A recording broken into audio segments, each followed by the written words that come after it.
amazing. But I'm about to start prepping for my Valentine's Day orders. Let's start with these strawberries. Start by washing my strawberries to knock the dust off and get the germs out of there. See if there's any bugs, and with some cool water. I normally add a little bit of apple cider vinegar, and I don't have it right now, so let's go restock it. We have just God. This rinse.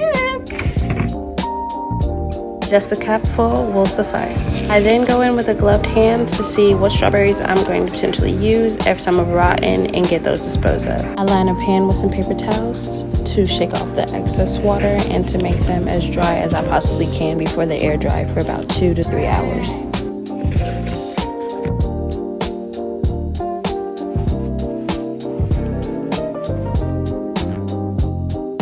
And after going through about 2 containers of strawberries, these are the ones that will be good for dipping.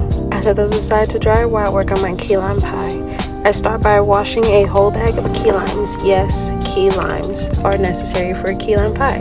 These limes do have seeds in them. If a seed or 2 falls in there, then so be it. At least I know it's real.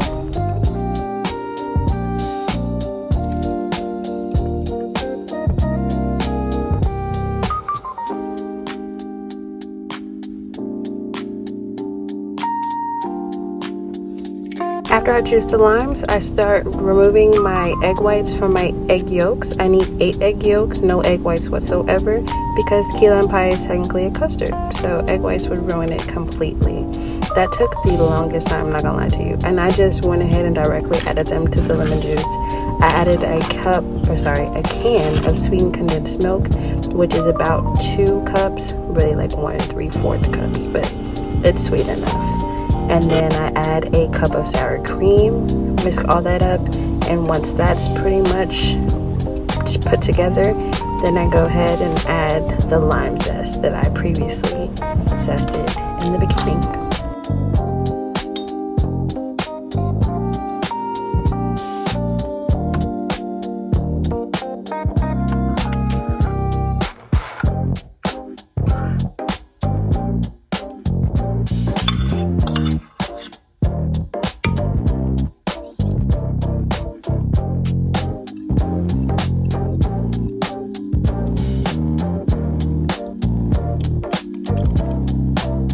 I almost forgot this ingredient. Don't forget your vanilla. It really doesn't do anything, but kind of balances out the tartness and the sweetness of the lime juice, the sweetened condensed milk, and the zest. It's a little razzle-dazzle, really.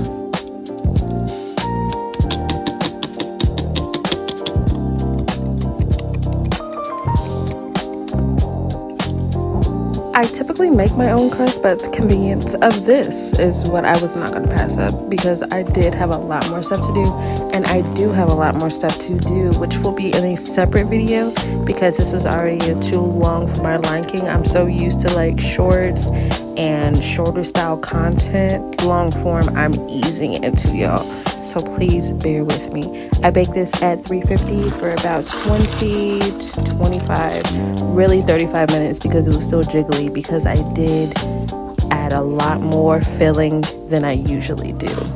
I did have some left over, so I made these cute little heart-shaped mini key lime pies, and they came out adorable.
I went ahead and placed my frozen croissants that I previously made on a baking tray so they can proof. They do proof for about 8 hours. Depending on where you stay or your climate, I stay in Texas, so it's a more humid climate, so that's why it takes so long. And just like that, my key lime pie was done. I let her rest for a little bit. I did add the rest of the lime zest on top, fresh out of the oven, and then let that completely cool before I refrigerate overnight.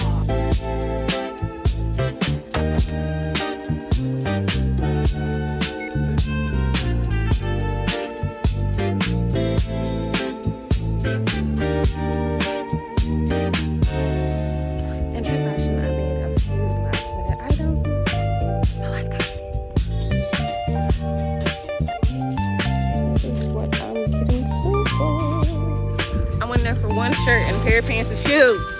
I left with $35 worth of stuff.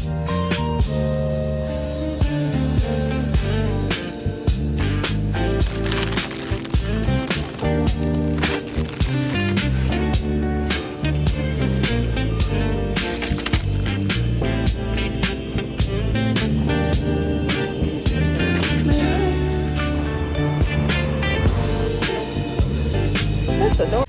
I actually forgot to record in Kroger, but I got some microwavable things that I'm gonna eat for lunch today and tomorrow because I'm gonna be so busy.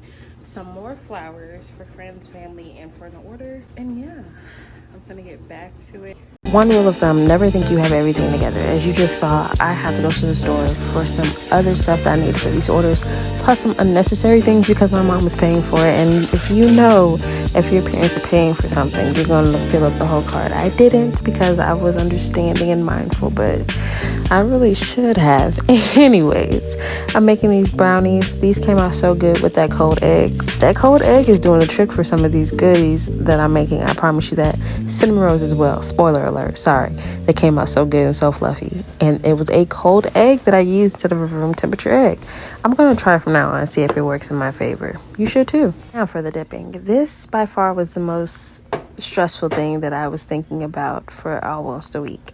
Not this dipping initially into the regular white chocolate, the milk chocolate, the Oreo crumbs, the strawberry Oreo crumbs.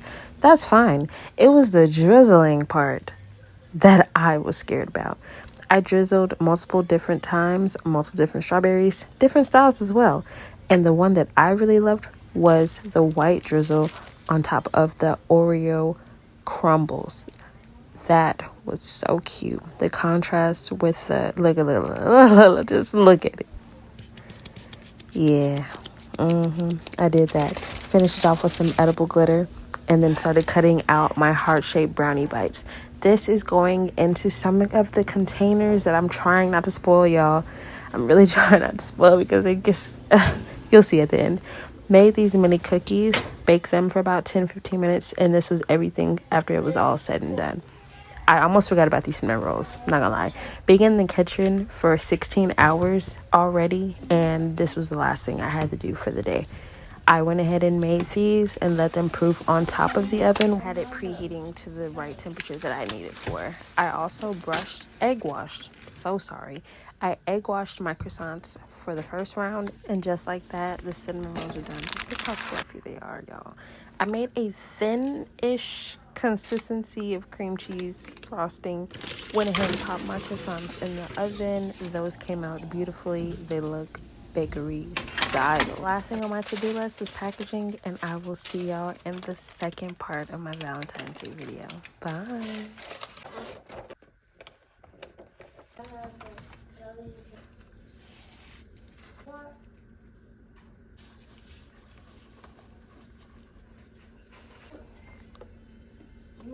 Teacher is a grandma.